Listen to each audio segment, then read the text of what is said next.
High command ಆದೇಶದಂತೆ ಕರ್ನಾಟಕದ ಮುಖ್ಯಮಂತ್ರಿಯಾಗಿ ಅಧಿಕಾರ ವಹಿಸಿಕೊಂಡ ಡಿಕೆ ಶಿವಕುಮಾರ್ ಅವರಿಗೆ ಸುರಪುರ ಮತಕ್ಷೇತ್ರದ ಕಾಂಗ್ರೆಸ್ ಪಕ್ಷದ ಕಾರ್ಯಕರ್ತರು ಹಾಗೂ ರಾಜು ವೇಣುಗೋಪಾಲ್ ರವರ ಅಪ್ಪಟ ಅಭಿಮಾನಿಯಾದ ಹನುಮಂತ್ ಬಿ ಕಟ್ಟಿಮನಿಯವರು ಹರ್ಷ ವ್ಯಕ್ತಪಡಿಸಿದರು.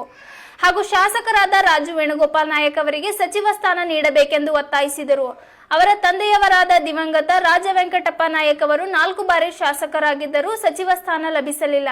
ಅವರ ಪುತ್ರನಿಗೆ ಸಚಿವ ಸ್ಥಾನ ನೀಡಿದರೆ ಸಮರ್ಥವಾಗಿ ನಿಭಾಯಿಸುವವರು. ಅವರ ತಂದೆಯ ಮಾರ್ಗವಾಗಿಯೇ ತಮ್ಮ ಕ್ಷೇತ್ರಕ್ಕಾಗಿ ಒಳ್ಳೆ ಅಭಿವೃದ್ಧಿ ಕಾರ್ಯಗಳನ್ನು ಮಾಡುತ್ತಾ ಜನರ ಪ್ರೀತಿಗೆ ಪಾತ್ರರಾಗಿದ್ದಾರೆ ಎಂದು ಸುದ್ದಿಗೋಷ್ಠಿಯಲ್ಲಿ ಹೇಳಿಕೆ ನೀಡಿದರು.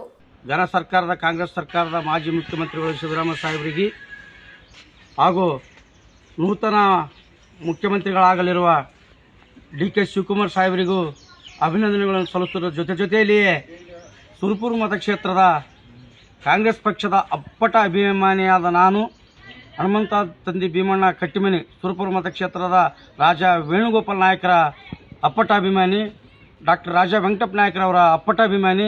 ಇವತ್ತು ತಮ್ಮಲ್ಲಿ ನಾನು ಅರಿಕೆ ಮಾಡಿಕೊಳ್ಳೋದೇನಂತ ಹೇಳಿದರೆ, ದಿವಂಗತ ರಾಜ ವೆಂಕಟಪ್ಪ ನಾಯಕ್ ಸಾಹೇಬರು 4 ಬಾರಿ ಕಾಂಗ್ರೆಸ್ ಪಕ್ಷದಿಂದ ಸುರಪುರ ಮತಕ್ಷೇತ್ರವನ್ನು ಚುನಾಯಿತ ಸ್ಪರ್ಧಾಳಾಗಿ ಗೆಲುವನ್ನು ಸಾಧಿಸಿದರು. ಕಾಂಗ್ರೆಸ್ ಪಕ್ಷದಲ್ಲಿ ನಮ್ಮ ನಾಯಕರು ಆದ ದಿವಂಗತ ರಾಜ ವೆಂಕಟಪ್ಪ ನಾಯಕ್ ಸಾಹೇಬರಿಗೆ ಸಚಿವ ಸ್ಥಾನ ಕೊಟ್ಟಿರಲಿಲ್ಲ.